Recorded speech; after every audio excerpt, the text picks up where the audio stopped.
like I said, that's awesome, awesome. So let me ask you this: what is one of the few things a lot of people get wrong about money? That that it's something that you should just that is something that is scarce, and truly it is not. Um, I was doing, and for example of me is I was doing some farm work, and I was out there, doing a little volunteering out in North Carolina, out doing some farm work, and so feeding chickens, I must say, is quite interesting. It's like it's just like y'all little chickens just like fly around and do whatever the heck you want to do. So I noticed that every time so I volunteered to feed the chickens. Pretty cool. So I noticed that I was like feeding the chickens. You got your chickens that are like spread apart. Then you got your chickens that are like in the corners. Then you got your chickens that are just like waiting for the food. And so I go and I put the food directly in the middle, right? Mm-hmm. Directly in the middle where every chicken can see. That chicken. And so the chickens, they you got the chickens that'll go and pick up the food and like, run away. And those the other chickens that are outside, they will attack that chicken because that chicken has food. I'm like, why? And so I'm like, what y'all doing? And they was just like literally they're just minding their business, getting their food, and then all of a sudden you got these other chickens that are just like at their necks. And so the reason why I say why it's so important is because there was a whole bucket of food right there. Right there, there's a whole bucket of food right there. And I'm just like, yo, there are chickens that are just go to that other food and not bother, but then there's other chickens that see them getting food but attack them. And from a psychological point, I took that in my mind, was like, wait a minute, that is relatable to money. Money is plentiful. There's plentiful out there. You just need to go see it. Do not worry about those that are getting theirs and and eating and whatever or not.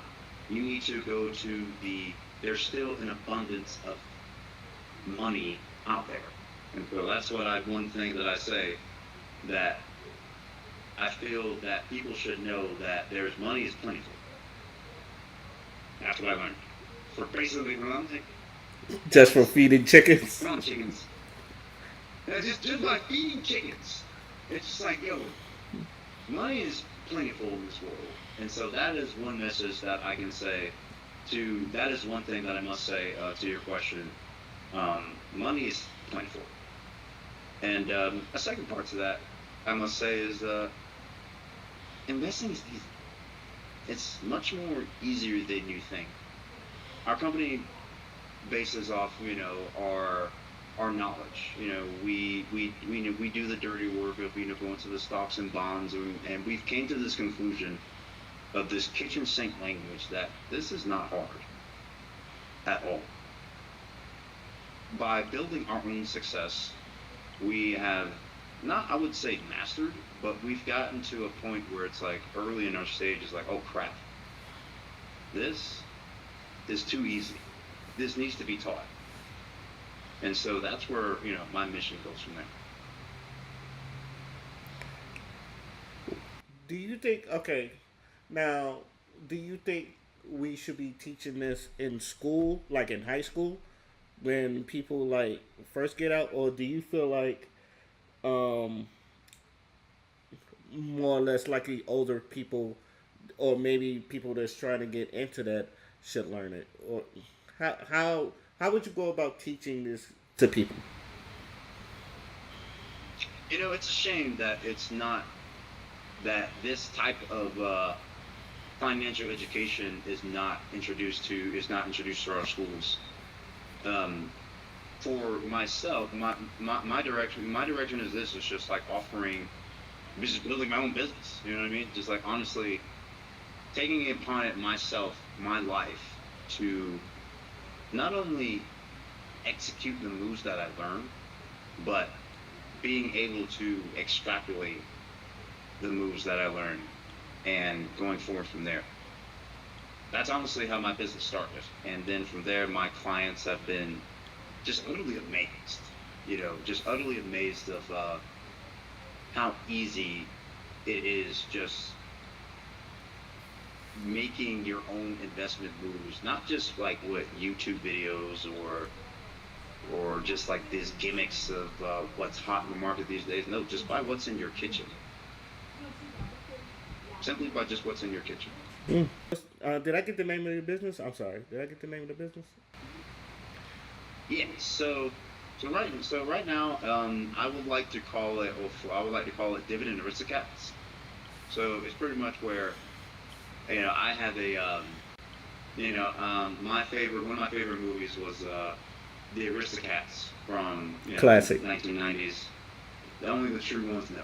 Yeah, The true classic. ones know. It's a classic. You know. So that, I would like to think, for myself, I love, our business is based off, our main strategies like just dividend extractions. So, basic things that we like to receive dividends from. So, for example, like everything for me personally is just a 10%, it tastes 10% better because I have like Coca-Cola stock, I have Pepsi stock, I have Clorox wipes, or I have newspaper stock. Like those things taste a little bit better because in my mind that I know based off my research development and strategy that I'm benefiting from these things and my family for the rest of my life. And so that's where I also go to the point of like, all right, um, I need a name for this. And so I combined it, dividends, aristocrats, and like, all right, the dividend aristocrats. And so, me, I'm the head cat. I have my head cat, which is myself. I have my fat cat, which is the chief financial officer, and then I have my kittens, and which are the researchers and the portfolio managers and the content researchers. We have our own Instagram. Like I said, it's called Dividend Aristocrats. Unfortunately, it's not been too active because obviously running a home business is quite. Sometimes I don't have all the time to put on social media, but if clients or anybody is interested, that's where you can find us. Dividend Aristocrats on Instagram. Okay. I remember to put that in the chat.